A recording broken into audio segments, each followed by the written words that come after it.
तुम्ही पाहत आहात MCN न्यूज मराठी।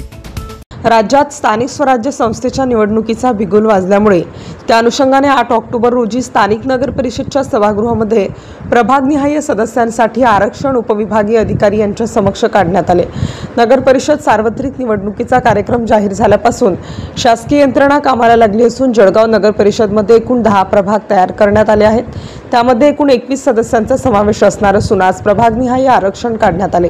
त्यामध्ये सर्वसाधारण प्रवर्गासाठी एकूण 13 जागांपैकी 7 जागा महिलांसाठी राखीव ठेवण्यात आल्या, तर नागरिकांच्या मागास प्रवर्गासाठी 6 पैकी 3 तर अनुसूचित जातीसाठी 2 पैकी 1 जागा महिलांसाठी राखीव ठेवण्यात आली। यावेळी सर्व राजकीय पक्षाचे पदाधिकारी व कार्यकर्ते व शहरातील नागरिक बहुसंख्येने उपस्थित होते। आरक्षण काढता वेळी उपविभागीय अधिकारी शैलेश काळे, नगर परिषद मुख्याधिकारी यांच्यासह नगर परिषदेचे कर्मचारी उपस्थित होते, तर नगर परिषद डॉक्टर APJ अब्दुल कलाम उर्दू शाळेतील उसामा खान अमजद खान वर्ग 2, शेख आसिफ वर्ग 3, अलीजा हयात सय्यद जाकीर वर्ग 2 या लहान मुलांच्या हस्ते आरक्षण सोडतीच्या चिठ्ठ्या काढण्यात आल्या। यावेळेस मुख्य प्रशासक उपविभागीय अधिकारी शैलेश काळे, मुख्याधिकारी सूरज जाधव, प्रकल्प अधिकारी अनिल इंगळे, गजानन मोरे यांच्यासह इतर अधिकारी आणि पदाधिकारी आणि इतर नागरिक मोठ्या संख्येने उपस्थित होते। MCN न्यूज मराठीकरिता अर्शद इक्बाल, जळगाव। सार्वत्रिक निवडणूक 2025 आरक्षण सोडत कार्यक्रम नगर परिषदच्या हॉलमध्ये संपन्न झाला।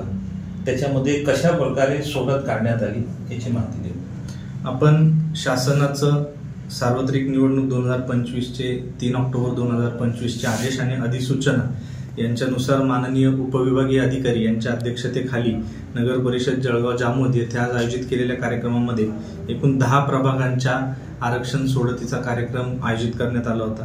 आपल्याकडे प्रभागनिहाय 9 प्रभागांमध्ये प्रत्येकी 2 आणि 10व्या प्रभागात 3 असे 18+3 एकूण 21 सदस्य आहेत। 21 सदस्यांपैकी 2 सदस्य अनुसूचित जाती, 6 सदस्य नागरिकांचा मागासवर्ग प्रवर्गासाठी निश्चित करण्यात आले होते।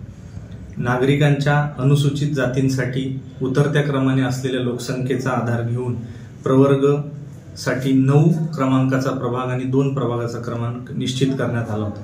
त्यानंतर सोडतीद्वारे चिठ्ठी काढून 8 उरलेल्या प्रभागांपैकी प्रभाग क्रमांक 1, 3, 5, 6, 8 व 10 हे नागरिकांच्या मागासवर्ग प्रवर्गासाठी निश्चित झाले होते। उरलेल्या सर्वसाधारण प्रभागांमधून आणि उपरोक्त नियुक्त अनुसूचित जाती आणि BCC या प्रभागांमधून एक जागा म्हणजे 2 SC पैकी 1, 6 BCC पैकी 3 आणि 13 सर्वसाधारणपैकी 7 अशा 21 पैकी एकूण 11, 7 सर्वसाधारण, 3 BCC आणि 1 SC अशा 11 जागा महिलांसाठी देण्यात आल्या। त्यानंतर प्रभाग क्रमांक 1 मधील 1 जागा नागरिकांचा मागासवर्ग प्रवर्ग महिला, 1 जागा सर्वसाधारण। प्रभाग क्रमांक 2 मध्ये 1 जागा SC, 1 जागा सर्वसाधारण महिला। प्रभाग क्रमांक 3 मध्ये 1 जागा BCC महिला, 1 जागा सर्वसाधारण। 4 मधील 1 जागा सर्वसाधारण, 1 जागा सर्वसाधारण महिला। 5 मधील 1 जागा BCC, 1 जागा सर्वसाधारण महिला। 6 मधील 1 जागा BCC, 1 जागा सर्वसाधारण महिला। 7 मधील 1 जागा सर्वसाधारण, 1 जागा सर्वसाधारण महिला। 8 मधील 1 जागा BCC महिला, 1 जागा सर्वसाधारण।